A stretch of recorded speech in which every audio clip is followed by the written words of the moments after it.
Bem-vindos e bem-vindas à capacitação de vôlei de praia das Olimpíadas Especiais.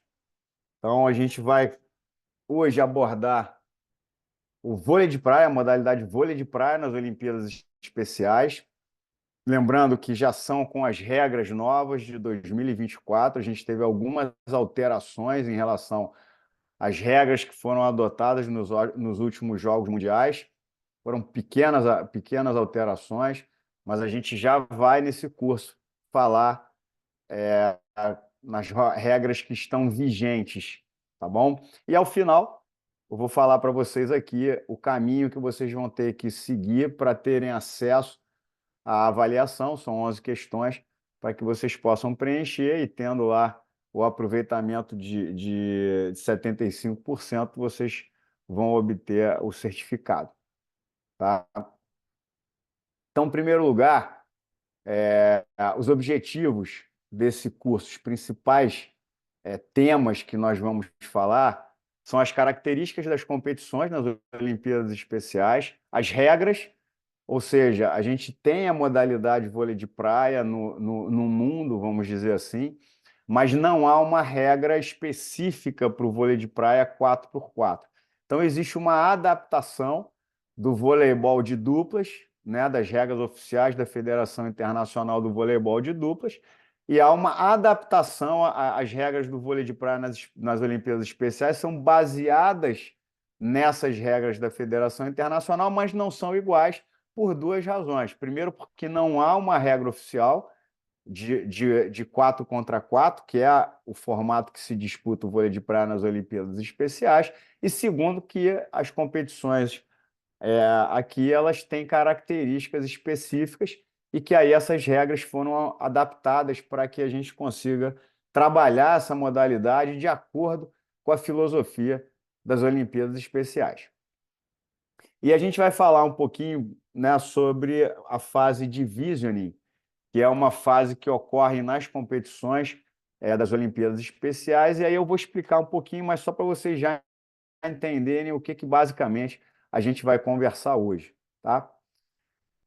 Então, em primeiro lugar, o vôlei de praia é um esporte disputado por duas equipes com 4 jogadores dentro de quadra, né, dividido por uma rede. Essas equipes, elas, como é uma competição de esporte unificado, elas têm que ser compostas por 2 atletas e 2 parceiros, né, dentro da quadra, e com mais 2 reservas, completando 6 atletas no total por jogo, né? Então, são esses 6 atletas, 4 ficam dentro da quadra, participando diretamente do jogo, e tem 2 reservas que o técnico pode fazer as substituições, a gente vai falar também um pouquinho a mais. E, no caso, principalmente dos Jogos Mundiais, mas também em outras competições, em circunstâncias específicas, caso de contusão, alguma coisa, né, semelhante, o delegado técnico da competição ele pode permitir para que essa equipe não abandone, no caso de uma equipe só ter 4 atletas, por exemplo, não ter numa competição que permita só ter 4 atletas e não 6, que isso pode acontecer, competições locais, competições nacionais, pode acontecer de um desses 4 se machucar. E aí, para essa equipe não ser desclassificada, o delegado técnico ele pode permitir uma composição em que tenham 2 atletas e um parceiro dentro de quadra, para que essa equipe não seja desclassificada e possa continuar, mas só em circunstâncias realmente específicas. Né?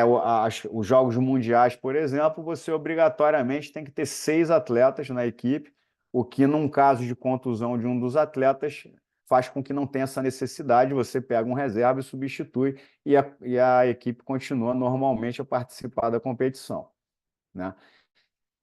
Um ponto que é muito importante, né, muito importante mesmo, é em relação aos requisitos desse modelo de competição dos esportes unificados, que tem no artigo 1 das regras das Olimpíadas Especiais, que é esse documento que está ali, que é muito importante que qualquer treinador que vá participar de uma competição das Olimpíadas Especiais tenha conhecimento sobre esse artigo 1. E lá tem dois requisitos que são fundamentais para que vocês possam montar compor as suas equipes. Primeiro é o requisito de habilidade semelhante e o requisito de idade semelhante. Então, a equipe obrigatoriamente tem que estar de acordo com esses dois requisitos. Primeiro requisito, que é o de habilidade semelhante, os atletas devem ter habilidade semelhante, ou seja, eles devem jogar de forma parecida. Você não pode ter ou dois atletas ou dois parceiros, né, jogando, tendo habilidades muito diferentes, porque aí a equipe não fica uma equipe homogênea, e aí isso fere esse primeiro requisito da habilidade. E aí essa verificação das habilidades, ela é feita, né, realizada pelos treinadores, né? Então, normalmente, tem as Olimpíadas, as competições, o modelo de competição, ela enfatiza essa importância de ter essas capacidades semelhantes, sejam elas uma alta capacidade ou uma baixa capacidade, ou seja, você pode ter 4 atletas que jogam num nível técnico baixo ou 4 atletas que jogam no nível técnico alto. O importante é que os 4 atletas, no caso, os 6 atletas, nas competições que exigem que sejam 6 atletas, eles, todos os atletas, né, homens e mulheres, né, porque a gente tem o vôlei masculino, tem o vôlei feminino e tem os times que são mistos, né? Então, em todos esses casos, os atletas, todos que fazem parte da equipe, têm que ter uma habilidade semelhante. E tem o requisito da idade, né?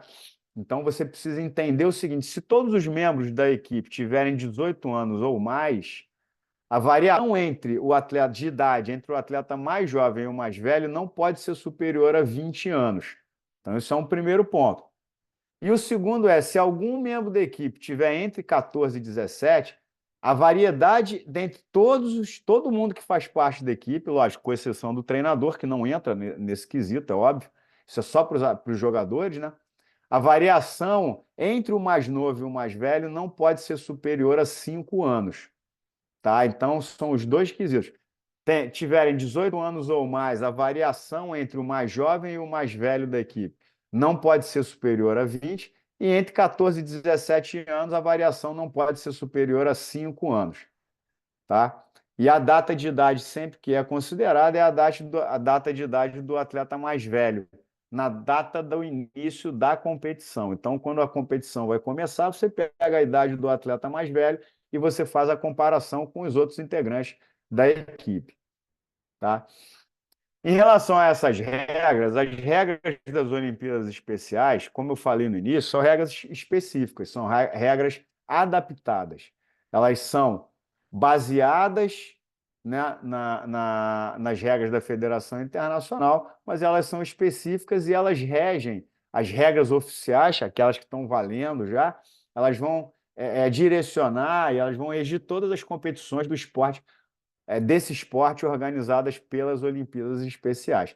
E como é um programa esportivo internacional, a Special Olympics, ela busca, a SOI, ela busca criar suas regras esportivas com base nas regras das federações internacionais, obviamente. Então, a gente parte das regras da Federação Internacional, aqui no caso do vôlei de praia, Federação Internacional de Voleibol, e a partir dessas regras são criadas as regras específicas para as competições das Olimpíadas Especiais. A gente tem essa regra que é baseada na de duplas, que é a única regra de vôlei de praia que tem pela Federação Internacional, é a regra de 2 contra 2, de 4 contra 4 não tem, e outros elementos foram direcionados e foram incorporados para a gente chegar a essa regra. E, obviamente, em caso de conflito entre essas regras da Federação Internacional e as regras oficiais dos esportes das Olimpíadas Especiais para o vôlei de praia ou conflito com o artigo 1, vão ser aplicadas as regras das Olimpíadas Especiais para esse esporte. Então, é uma dúvida que alguns treinadores têm, mas a regra de duplas do voleibol de praia da Federação... Não, tudo bem, ali é uma referência.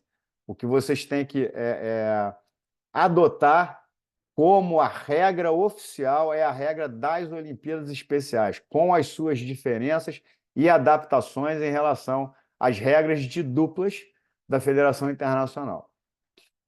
Primeiro ponto que a gente fala bastante e que é fundamental, que são treinadores e treinadoras, né?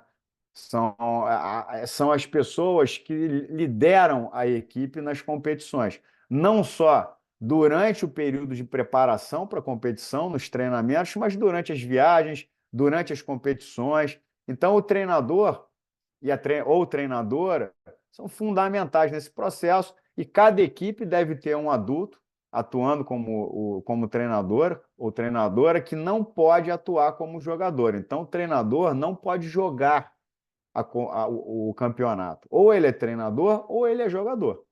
Então, tem que ter essa distinção e isso tem que ser bem estabelecido ao longo da competição, porque esse treinador vai fazer não só a gestão técnica dentro da competição, mas também a gestão como um todo. O treinador, durante os jogos, ele precisa ficar sentado no banco, mas ele é autorizado pela arbitragem a ficar em pé, né? Então, ele pode se deslocar, pode se movimentar, desde que ele fique na linha lateral da quadra e que ele não interfira no desenvolvimento do jogo. Ele não pode entrar colado na linha, ficar ali fazendo gestos, ele não pode. Então, em princípio, ele pode ficar em pé, mas sem interferir no processo. E, obviamente, o treinador ele está autorizado a solicitar as alterações, quando quiser fazer uma substituição, enfim, organizar a equipe, ele pode fazer naturalmente, ele está ali, inclusive, para fazer, dentre outras coisas, para fazer esse tipo de intervenção. Um ponto que acontece muito nas competições, né, que parece que é uma coisa simples e até óbvia, mas acontece demais, é a parte da numeração dos uniformes. Então, os uniformes, para as competições, nos Jogos Mundiais, por exemplo, não joga se não tiver a numeração do uniforme. Então, você precisa ter, isso tudo tem na regra, né? Você tem que ter essa numeração de 1 a 6. 6 atletas têm que ter o uniforme numerado, sendo que na parte frontal da camisa e na parte frontal do short fica a numeração, assim como na parte de trás das camisas. Então, isso é um item importante, porque muitas vezes acontece, e eu já vi isso até nos Jogos Mundiais, tanto em Abu Dhabi como em Berlim, aconteceu, de chegarem equipes lá sem o uniforme ou com o uniforme com a numeração fora das especificações da regra. E aí, às vezes, fica muito difícil, porque a equipe vai participar de uma competição num país que é um país que não é conhecido da equipe.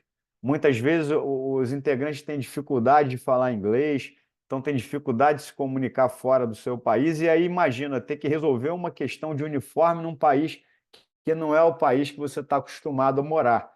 Então, para evitar esse tipo de coisa, tem que garantir que para qualquer competição que a equipe for participar, garantir que o uniforme esteja numerado.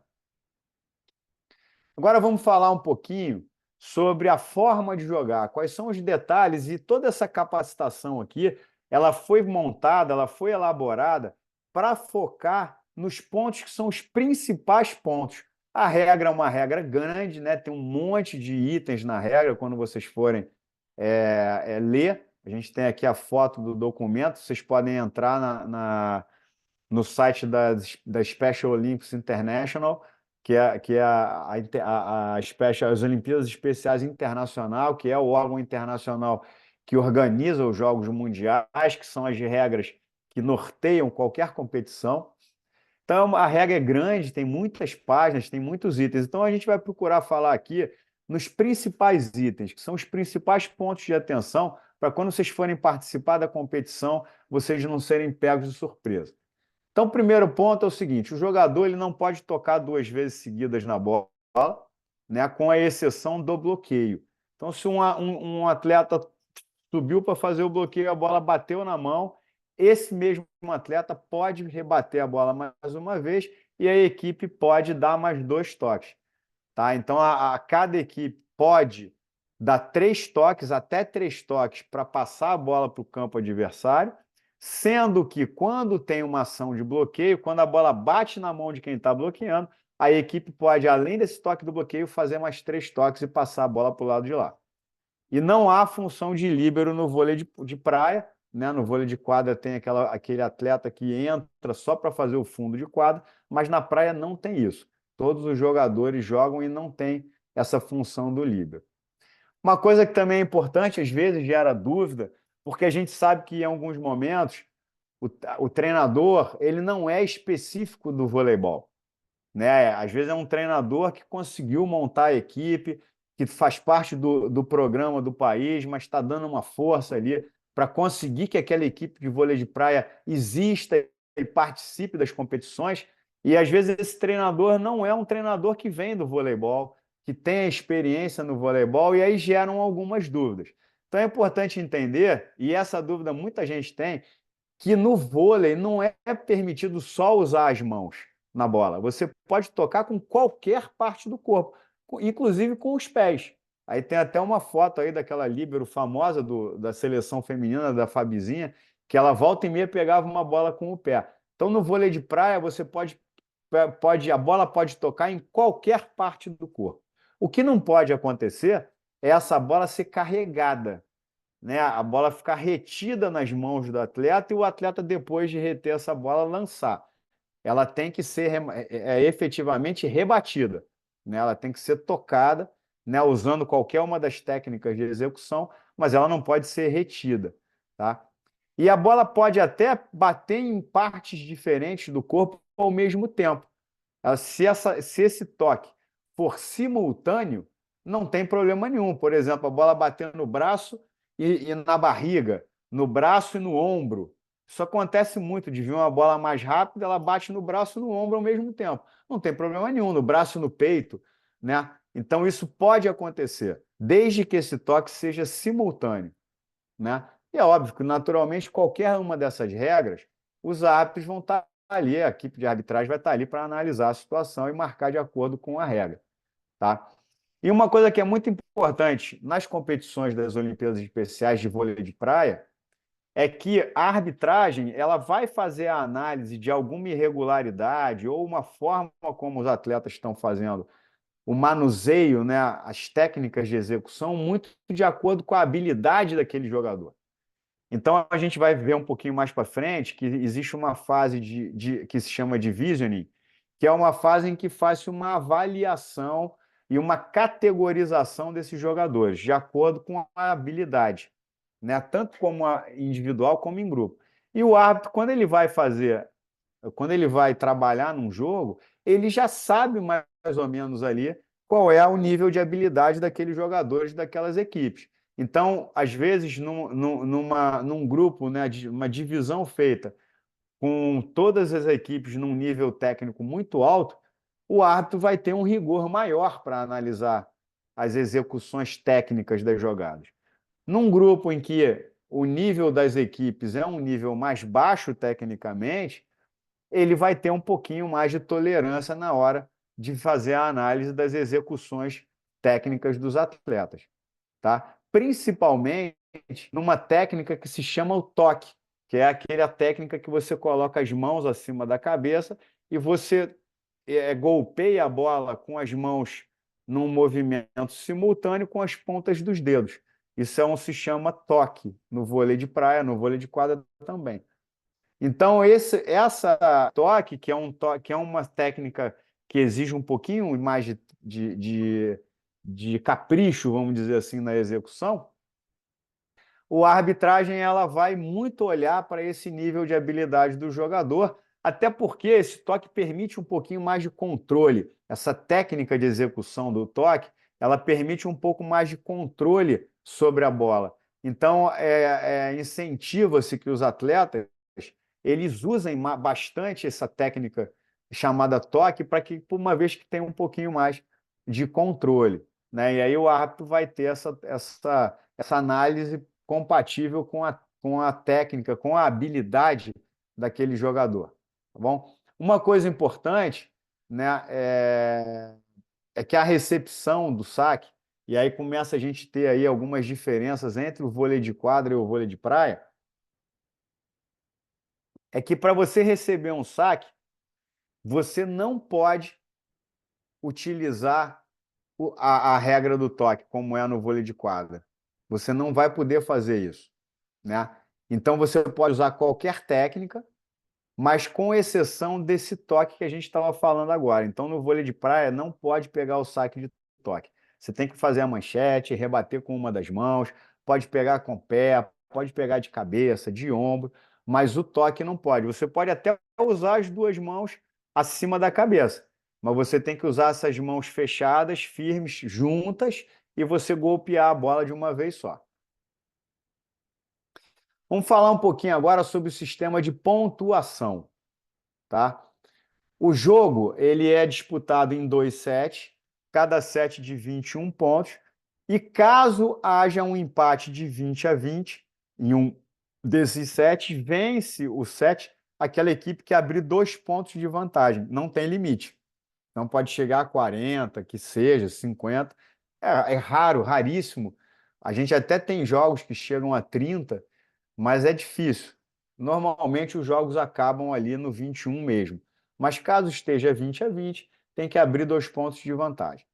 E se houver empate em sets, uma equipe vence um set, outra equipe vence outro set, aí joga-se um terceiro set de desempate, e esse terceiro set não é de 21 pontos, é de 15 pontos.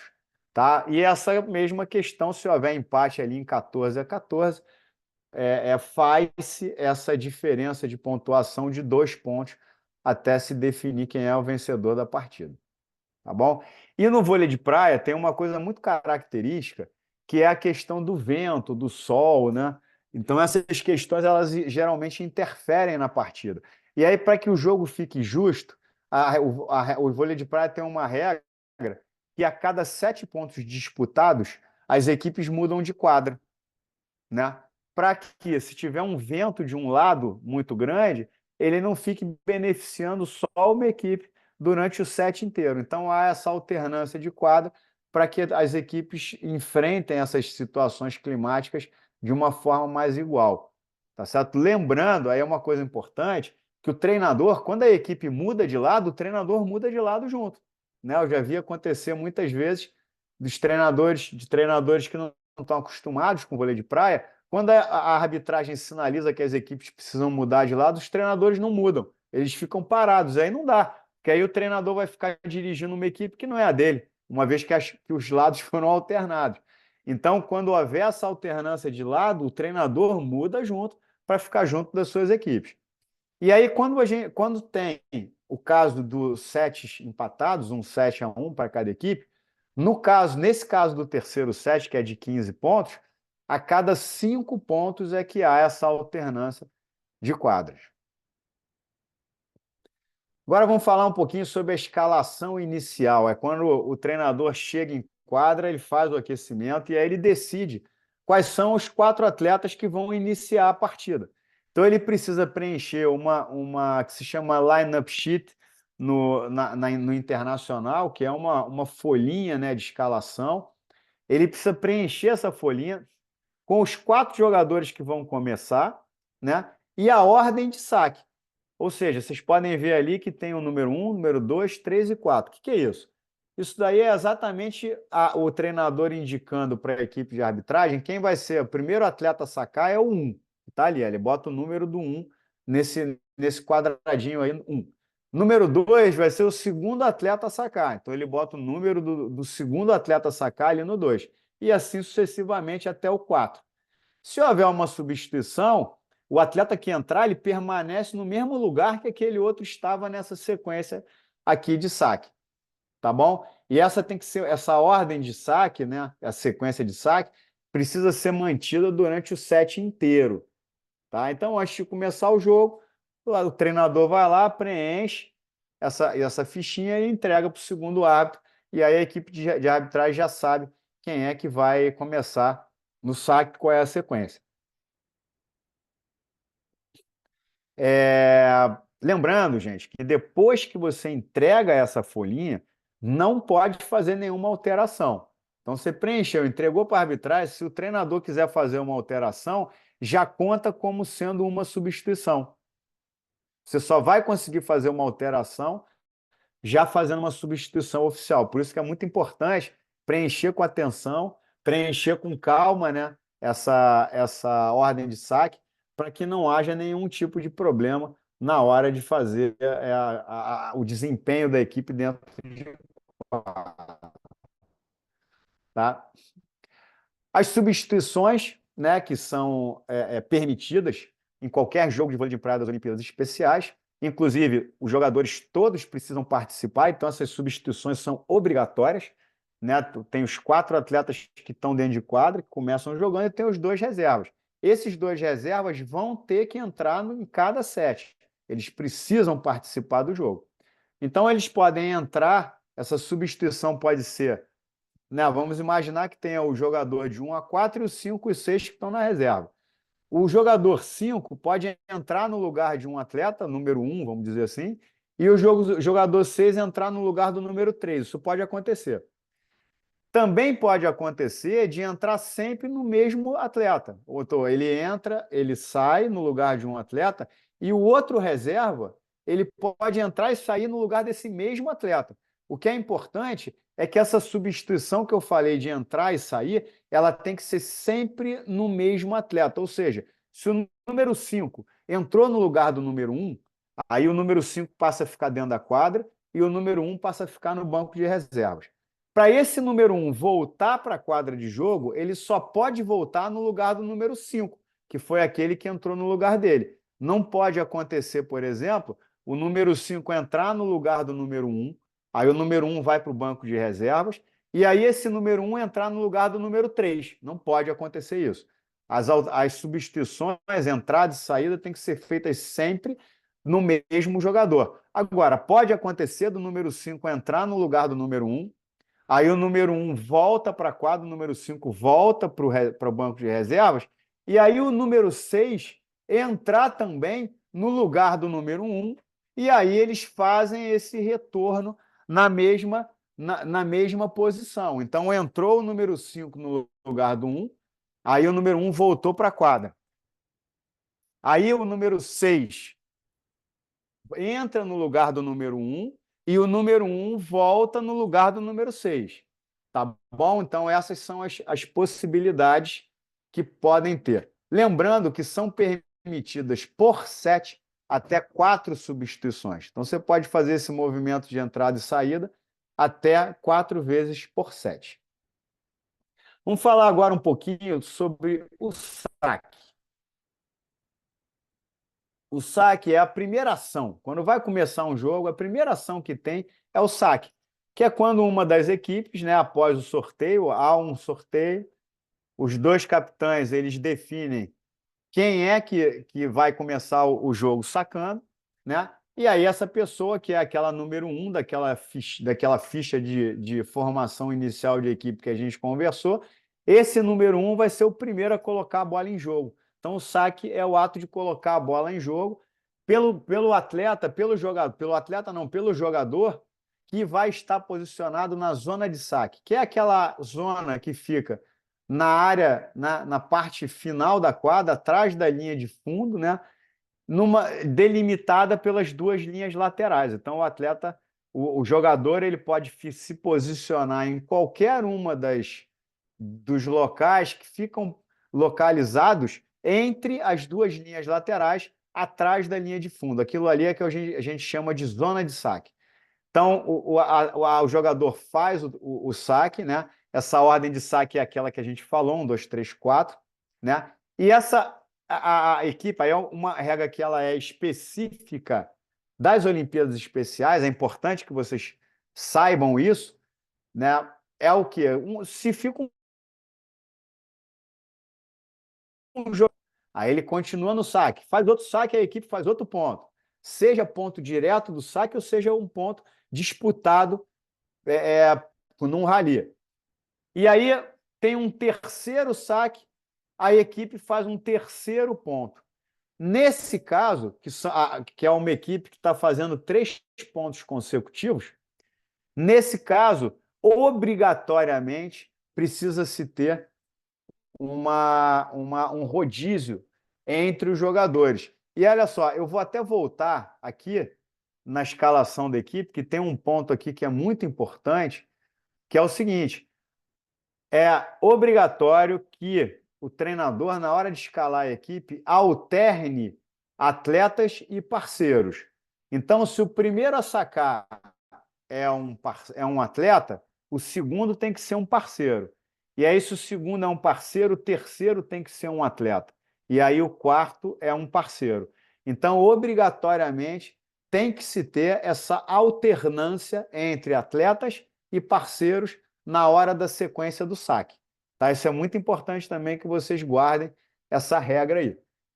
E aí, voltando à regra dos 3 saques, a equipe fez 3 pontos consecutivos, faz-se um rodízio, a equipe continua com a vantagem do saque, continua a sacar, mas aí tem que ser o atleta seguinte da ordem do saque. Então, se era o atleta 1 que estava sacando, né? E aí não é o atleta com a camisa 1, não é isso. Uma coisa é o número da camisa, outra coisa é a sequência. Vamos voltar ali de novo, ó. A gente está olhando ali no canto do alto ali, ó, em cima na tela, no slide, aquela line-up sheet lá que é a ficha de posição. Esse número 1 não é necessariamente o atleta que tem a camisa de número 1. Pode ser o atleta que tem a camisa do número 4, não tem problema nenhum. Esse número 1 se refere à sequência de saque, a quem vai sacar primeiro. Ah, quem vai sacar primeiro é o meu atleta que tem a camisa de número 6. Não tem problema. Ele é o primeiro a sacar. Então vai entrar aqui dentro do quadrinho o número 6, aonde está ali 1. Tá? Então isso é importante, né, a gente relembrar. E aí, se o número 6 fez os 3 saques, vamos imaginar, vou voltar de novo ali, ó, que no alto ali à esquerda, o primeiro sacar seja o número 6 e o segundo a sacar seja o número 3. Tá? E aí o número 6 ficou 3 pontos seguidos no saque. Ele obrigatoriamente vai fazer um rodízio à equipe, e aí o 6 sai do saque e o número 3 entra no lugar dele para fazer o saque e continua a sacar. Se por acaso a equipe fizer mais 3 pontos, aí faz-se um novo rodízio, o número 3 sai do saque e entra o outro que está na sequência de saque para sacar. Tá bom, pessoal? Isso é bastante importante vocês treinarem isso, vocês guardarem essa regra aí, porque é uma regra bem específica. Vamos falar um pouquinho do ataque agora, tá? E aí a primeira coisa que a gente tem que ter, e confunde-se muito, é que ataque não é só aquele movimento com uma mão só que a gente bate na bola, que chama de cortada, né? Existe muito essa confusão de regra. O pessoal acha muito que o ataque se chama é a cortada. Cortada é uma técnica, né? A gente tem diferentes técnicas de ataque. A gente tem, desculpa. A gente tem a cortada, a gente tem a largada, que é aquela jogada com a pontinha dos dedos, né? A gente coloca ali com a ponta dos dedos. Agora, se você passar uma bola de manchete para o lado de lá, para a quadra adversária, é um ataque também. Ou seja, o que é ataque? São todas as ações que direcionam a bola para a quadra adversária, com exceção do saque e do bloqueio. Então, qualquer envio de bola da quadra do seu time para a quadra adversária é um ataque, com exceção do saque e do bloqueio. Tá? Então, já fica aqui todo mundo sabendo qual é o conceito de ataque no vôlei de praia, no vôlei de quadra é assim também. Tá bom? E como é qualquer envio da bola, e a gente sabe que no vôlei de praia, das Olimpíadas Especiais, a bola pode tocar em qualquer parte do corpo. Se a bola bate na cabeça do atleta e vai para o campo adversário, é um ataque. Ele fez um ataque usando a cabeça. Ele pode, com o pé, passar a bola para o campo adversário. Ou seja, está fazendo um ataque com o pé. Então, isso é permitido e é considerado ataque. Tá bom?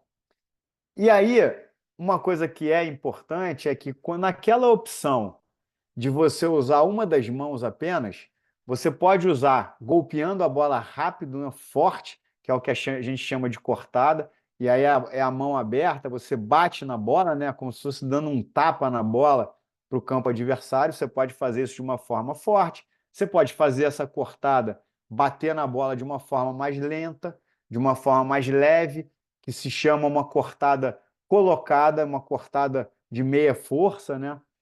É uma colocada, enfim, é uma caixinha que se chama no vôlei de praia, chama muito de caixinha isso.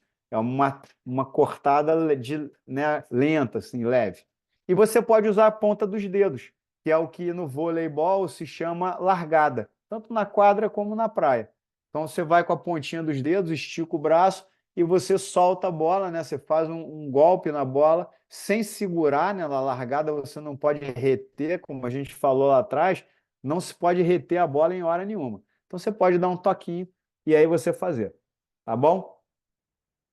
E lembrando que no vôlei de praia das Olimpíadas Especiais, qualquer um dos 4 jogadores pode enviar a bola para o campo adversário.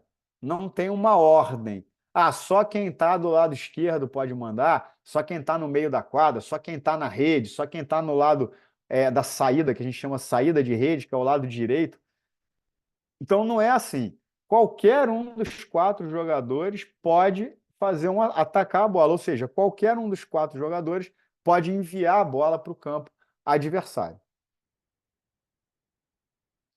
Vamos falar agora um pouquinho do bloqueio, tá? E aí nessa foto que a gente está vendo é bom para ilustrar o ataque também.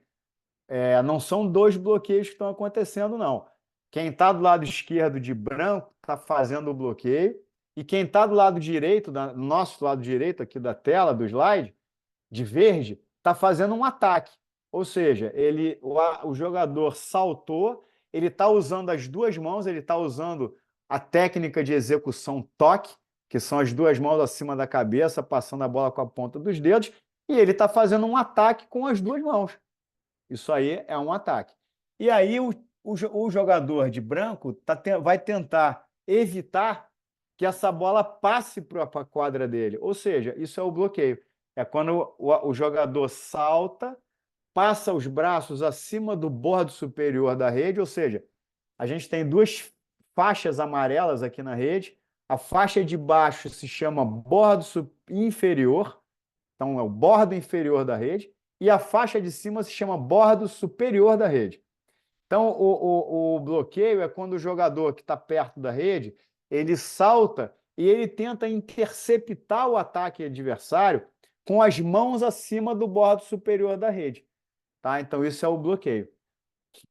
E aí, se por um acaso essa bola toca no bloqueio, como a gente falou lá atrás, essa equipe que fez o bloqueio, ela pode realizar mais 3 toques para enviar novamente a bola para o campo adversário. A gente fala assim, ó, bloqueio não conta. É o linguajar do vôlei de praia, é assim, bloqueio não conta. O que significa isso? Que o toque no bloqueio não conta como toque. Então, só conta como toque naturalmente. Quando a gente fala não conta como toque, não conta como toque na contagem das 3 ações que uma equipe tem para enviar a bola para o campo adversário. Agora, se um time faz um ataque, a bola bate no bloqueio e vai para fora, essa bola, claro que conta esse toque. Conta da bola ter batido na mão do time adversário e ido para fora.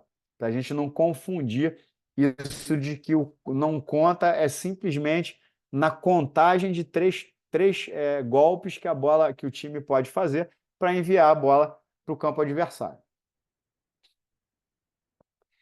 Agora a gente vai falar um pouquinho, e aí é importante, e de novo, esse curso de capacitação, o objetivo desse curso é fazer uma coisa bem objetiva, né? O objetivo é fazer uma coisa objetiva. Desculpa aí essa maneira de falar.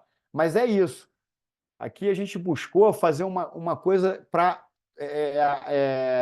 tratar dos principais pontos que a gente tem no vôlei de praia das Olimpíadas Especiais. E agora eu queria que vocês prestassem bastante atenção nesses próximos slides, porque a gente vai falar as principais características do vôlei de praia nas Olimpíadas Especiais, coisas que a gente já falou ao longo dessa apresentação e coisas que a gente ainda vai falar. Mas é importante porque aqui a gente também traz as regras novas que entraram.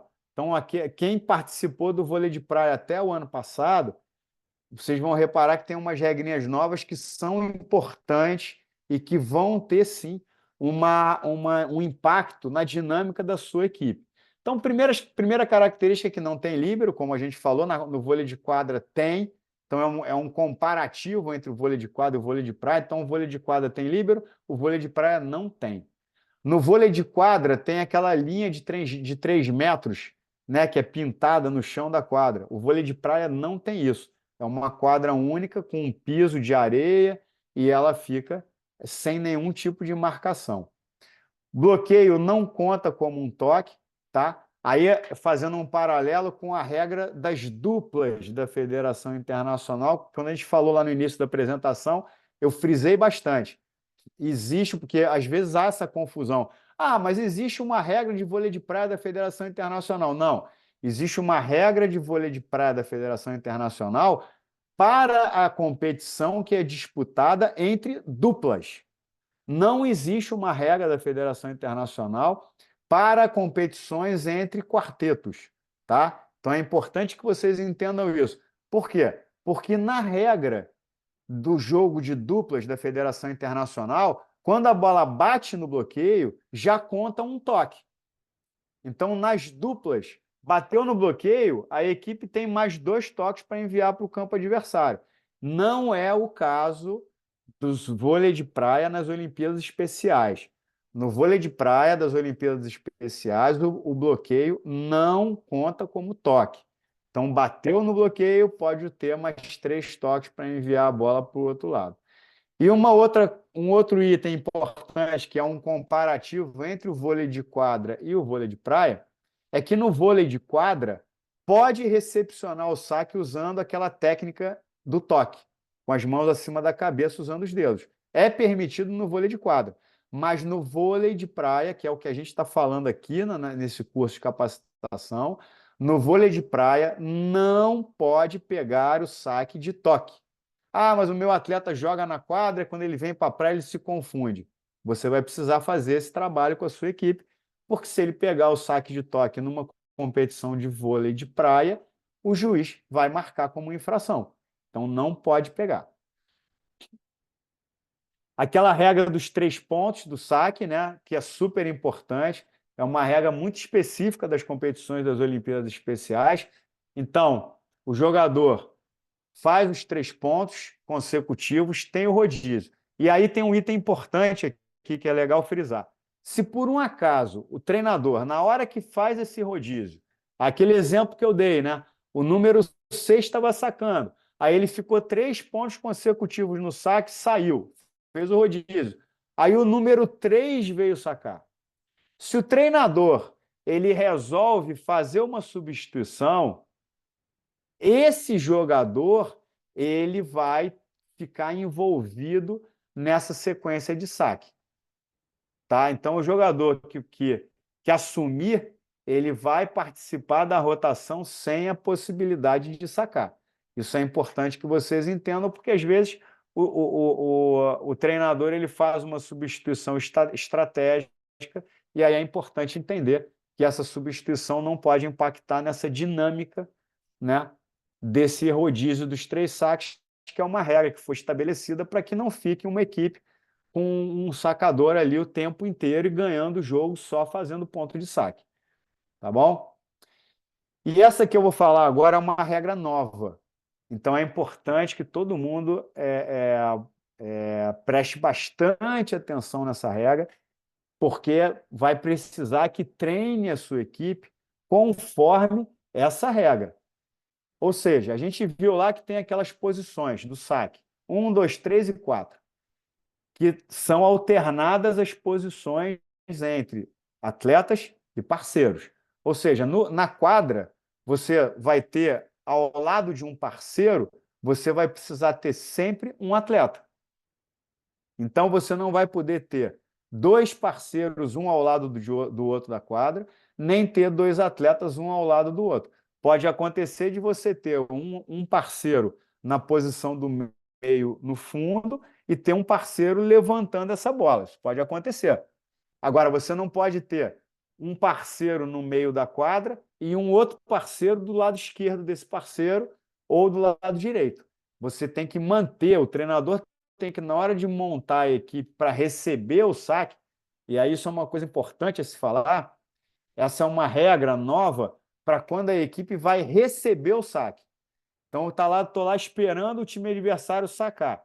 A minha equipe vai ter que, obrigatoriamente, estar posicionada em quadra, alternando as posições entre atletas e parceiros. tá bom? Então, isso é super importante, que vocês treinem as suas equipes dessa forma para não chegar na competição e a arbitragem marcar erro de rodízio, essas coisas, e você acaba perdendo um jogo porque você treinou de um jeito e o jogo é de outro, tá bom? Uma outra regra nova que até Berlim não estava valendo, era uma outra regra, é que se o atleta for fazer um ataque utilizando essa técnica de execução do toque, ele só pode enviar essa bola na mesma direção que o corpo estiver apontado. Então, se eu estiver virado para um lado, eu só posso passar essa bola de toque para esse lado. Eu não posso virar para o lado direito e passar de toque para o lado esquerdo. Não pode isso. Então, você tem que sempre passar a bola. A gente usa muito a referência dos ombros. Então, tem que ver para onde que os ombros estão direcionados. Então, na direção que os ombros estiverem, é quando o passe de toque vai precisar ser enviado.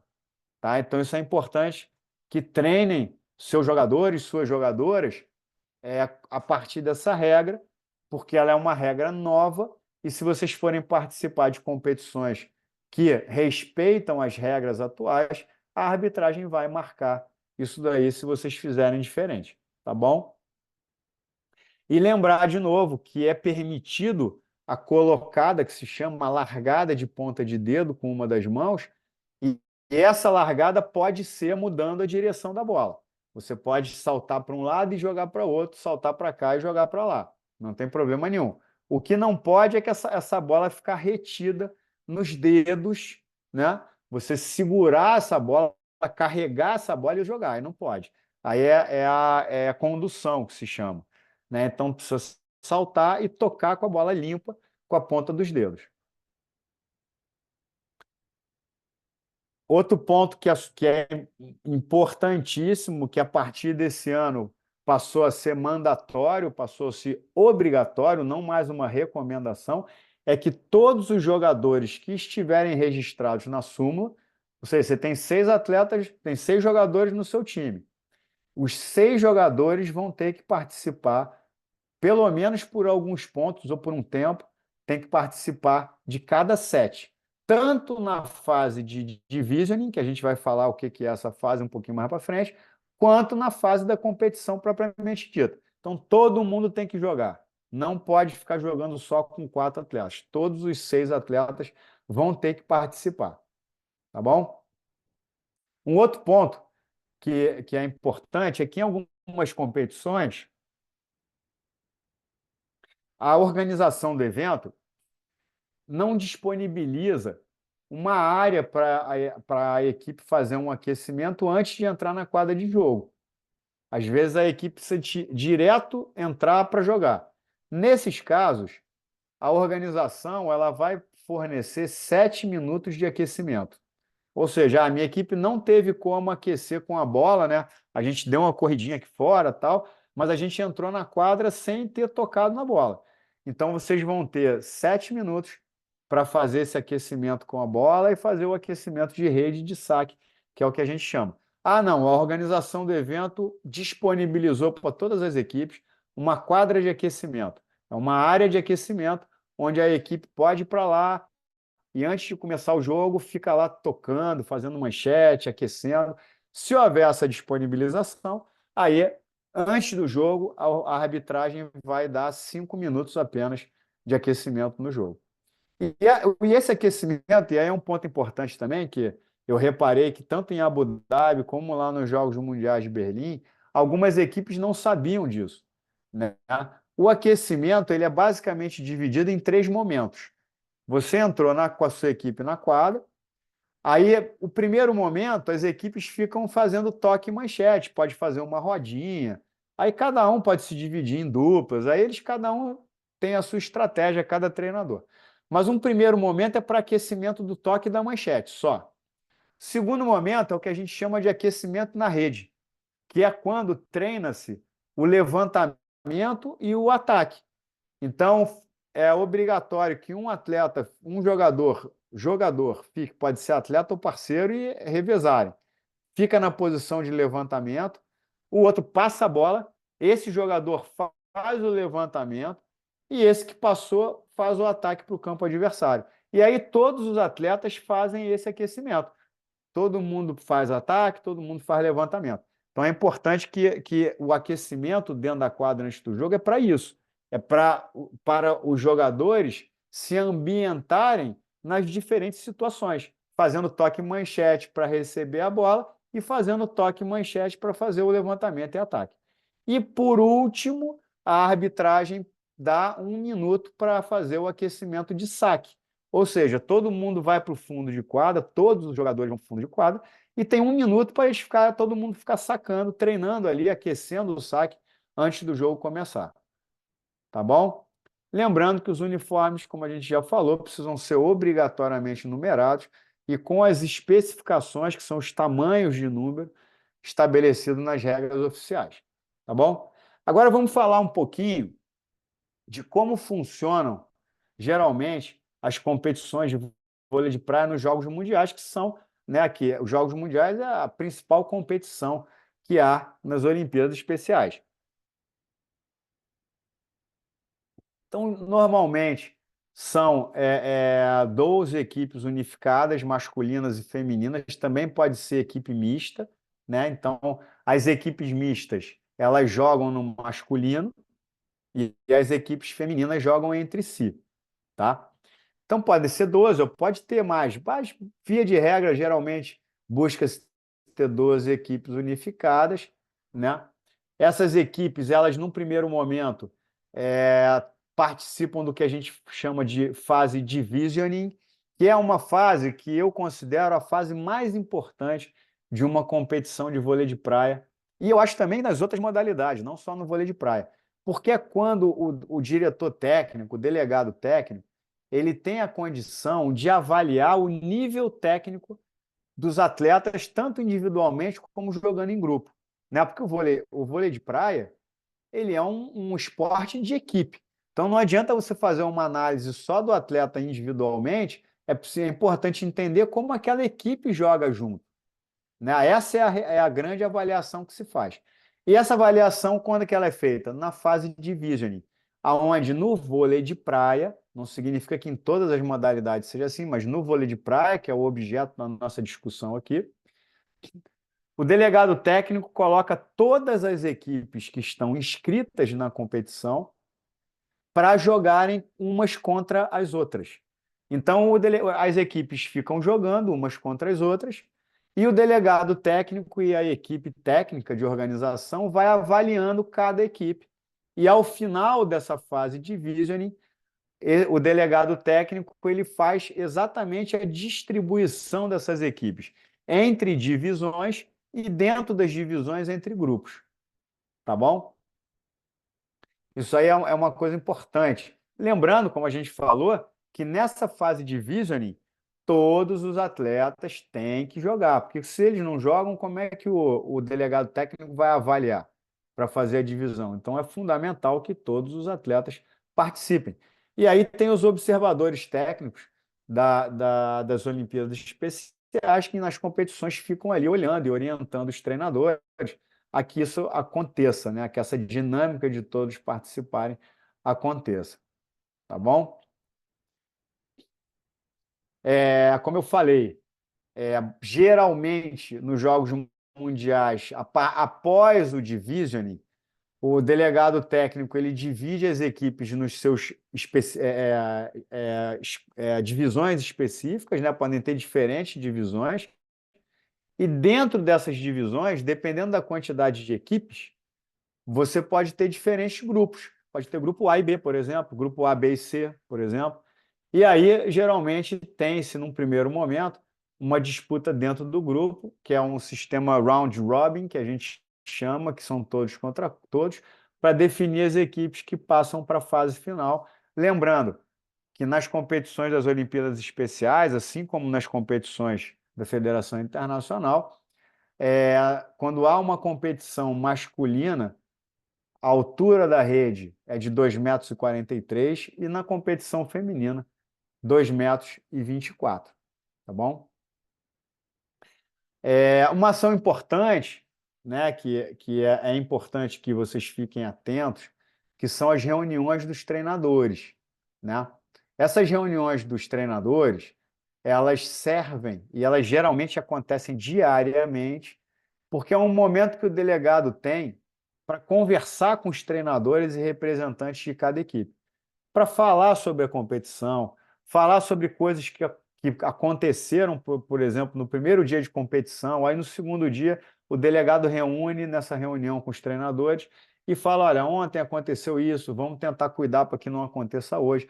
Então, são reuniões que são fundamentais nas competições, em que diariamente há uma conversa entre a equipe da organização e as equipes que estão disputando o campeonato, para que todos os pontos sejam alinhados em relação a regras, em relação aos procedimentos, em relação à filosofia das Olimpíadas Especiais. Então, essas reuniões acontecem. E quando elas acontecem em competições internacionais, geralmente a língua que se utiliza, que se adota, é a língua inglesa, é o inglês. Então, recomenda sempre que tenha na equipe, ou o técnico, ou o capitão da equipe, que tenha familiaridade com a língua inglesa para que consiga participar nessas competições internacionais, dessas reuniões adequadamente. Naturalmente que nas competições nacionais não há essa necessidade.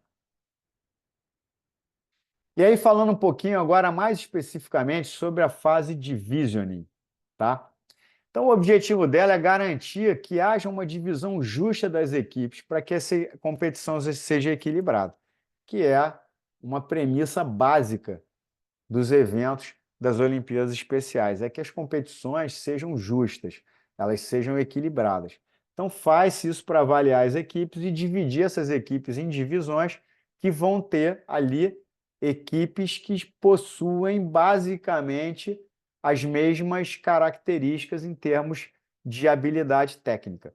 Tá? Então, e nas Olimpíadas Especiais, existe uma recomendação que não haja mais do que 15% de diferença em termos de performance, de pontuação, entre as equipes dentro de uma mesma divisão. Essa pontuação ela vem através de uma análise que eu vou mostrar aqui para vocês daqui a pouco, que é uma ficha que o delegado técnico usa para fazer essa análise.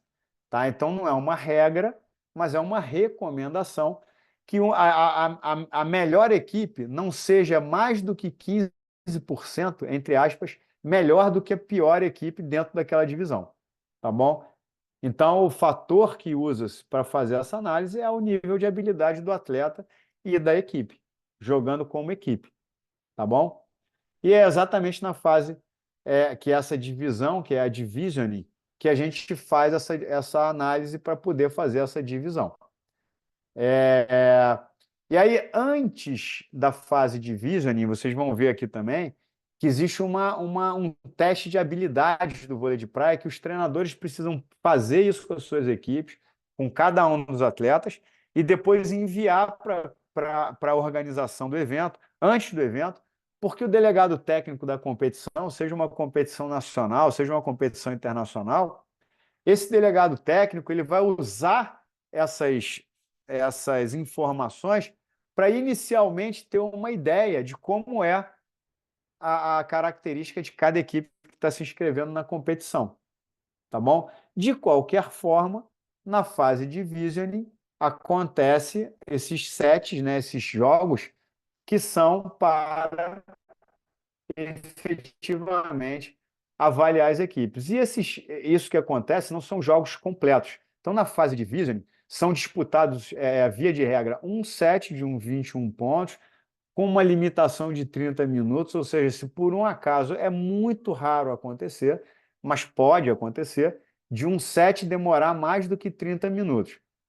De novo, é muito raro acontecer.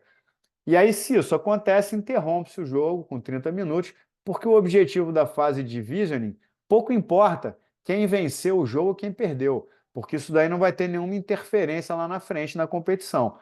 A fase de visioning é simplesmente para avaliar as equipes, pontuar as equipes e colocar essa divisão para cada competição, tá bom?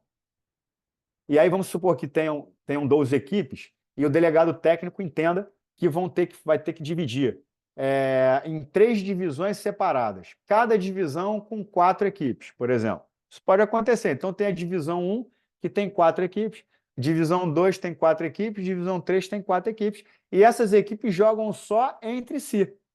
Cada uma dessas divisões é uma competição específica. Então, em cada divisão vai ter o seu campeão, o vice, o terceiro lugar e o outro que vai receber a premiação como participação. Tá? Assim como pode ter, por exemplo, uma divisão com 3 equipes, e aí sobrando 9 para outra divisão, pode ter uma divisão com 4, uma divisão com 5. Tanto faz. O que é importante é que em cada divisão não pode ter menos do que 3 equipes e não podem ter mais do que 8. Tá? Então tem que se ter essa é uma regra para que se fique bem equilibrada a competição. Tá bom? E aí, por exemplo, no caso em que tem uma divisão com 8 equipes, pode-se ter 2 grupos. Né? Então a gente tem uma divisão com 4 equipes e tem uma divisão com 8 equipes.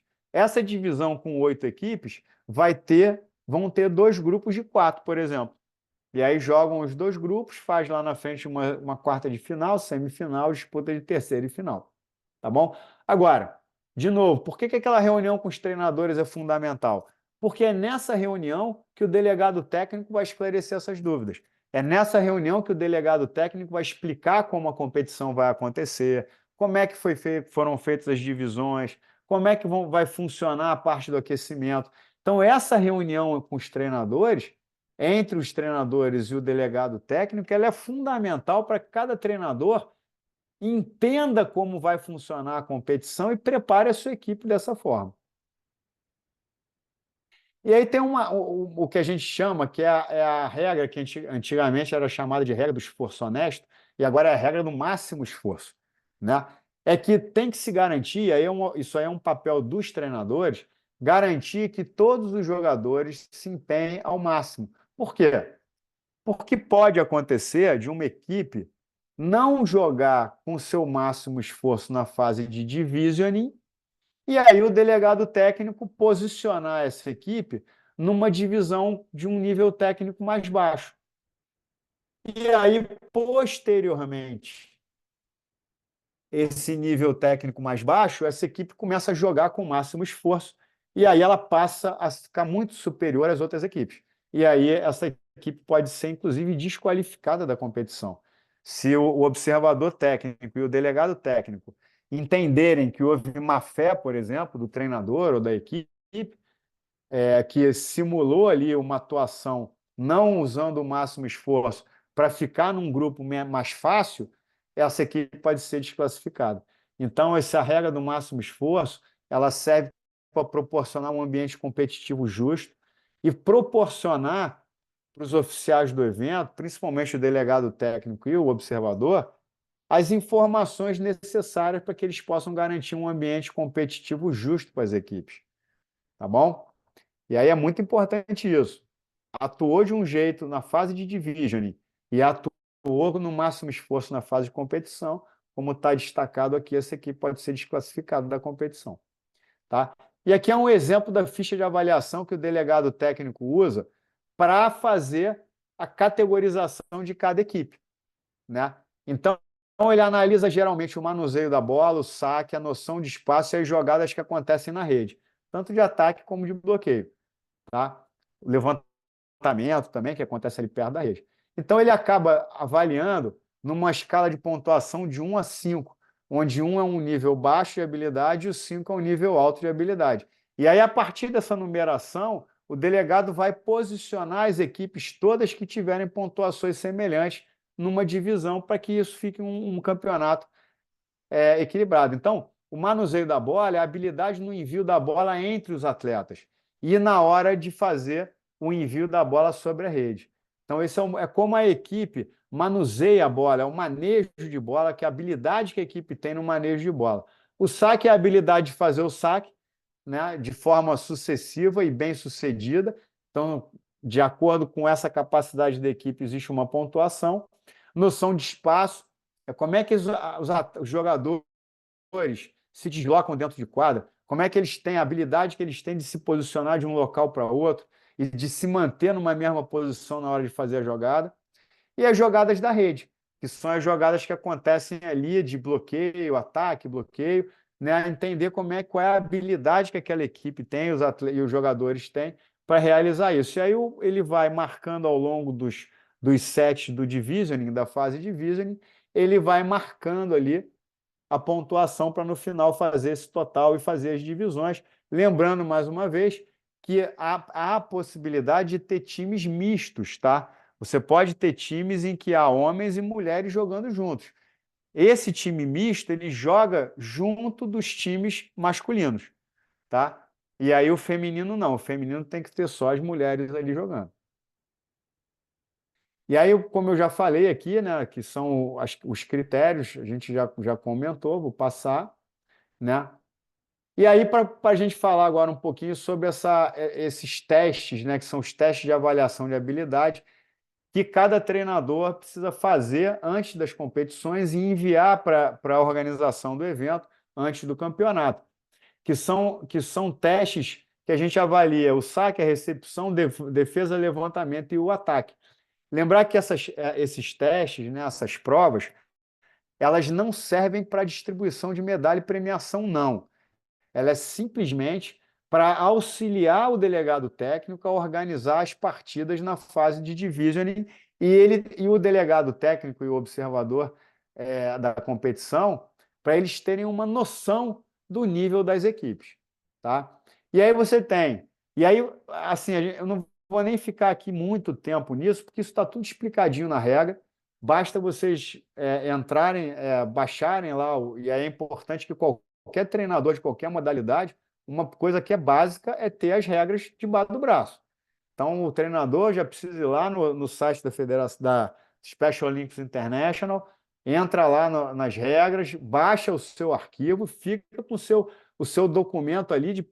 Muitas vezes tem gente que gosta de ter impresso, tem gente que prefere ter só no computador. Eu, por exemplo, gosto de ter impresso, que no caso de uma competição, eu não preciso ficar abrindo o computador para ficar tirando alguma dúvida. Eu já fico lá com o caderninho das regras aberto. Se eu tiver alguma dúvida, eu vou lá e folheio rapidinho ali. Até durante o jogo mesmo eu posso tirar alguma dúvida. Agora é importante que tenha essas regras todo mundo. E aí, esses testes estão todos explicadinhos ali. Como é que é a dinâmica, como é que é a divisão. Então, eu vou falar rapidamente aqui sobre os testes, mas vocês depois acessem lá as regras e leiam com calma, com mais aprofundamento ali cada um. Então, tem o teste do saque, né, que é o posicionamento do atleta na zona de saque, ele faz as repetições do saque. A gente tem ali a regra, são 10 bolas de vôlei, quantas bolas tem, quantos pontos, né? Então, o atleta tem as 10 tentativas, enfim. Eu acho que não há necessidade da gente ficar aqui especificando, porque lá na regra tem isso aí bem detalhadinho, basta vocês lerem como funciona e vocês fazerem, né?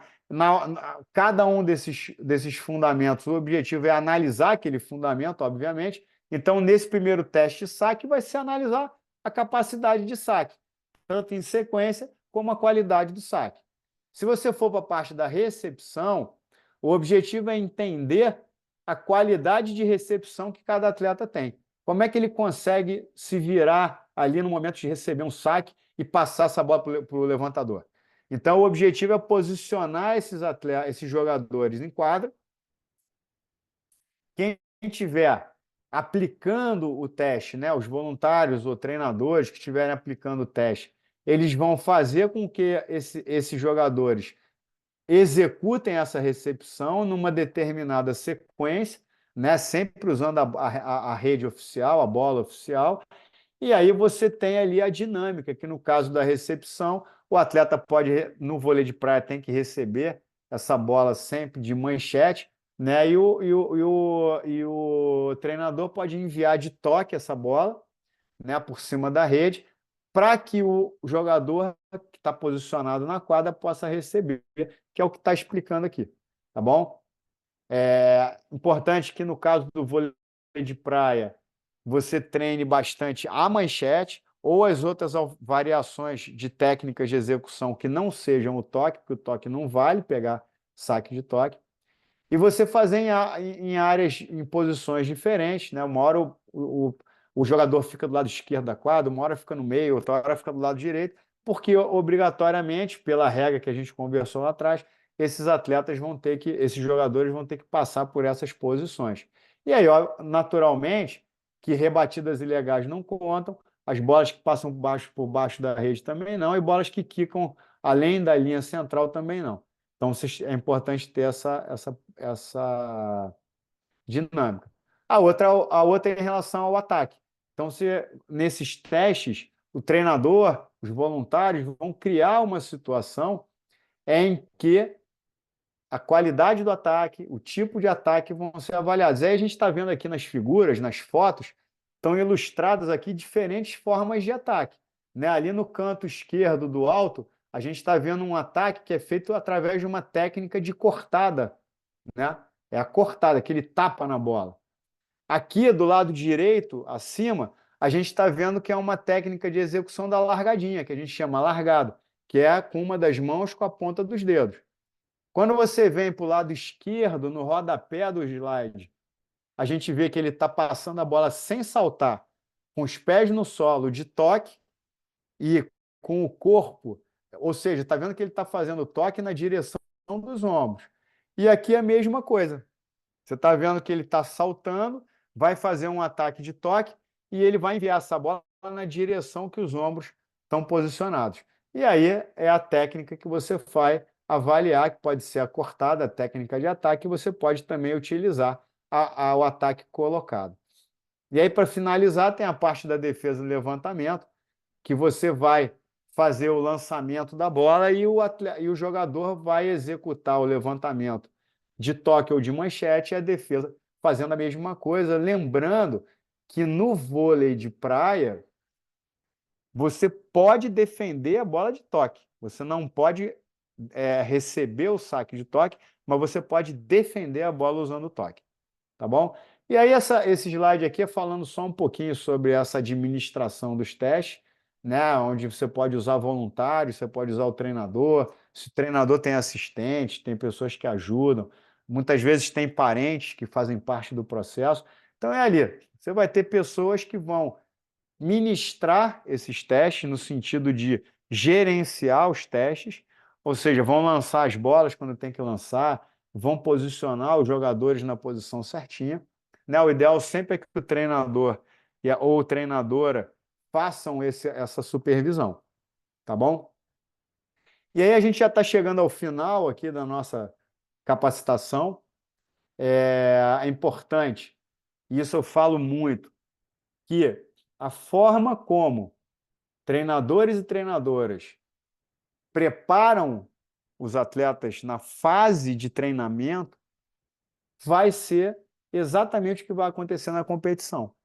Então, a forma como os jogadores atuam nos campeonatos é reflexo direto da forma como atuaram no período de preparação. Então, uma equipe treina de um mesmo jeito o tempo todo, quando chegar na competição, aquela equipe vai jogar daquele jeito, não adianta.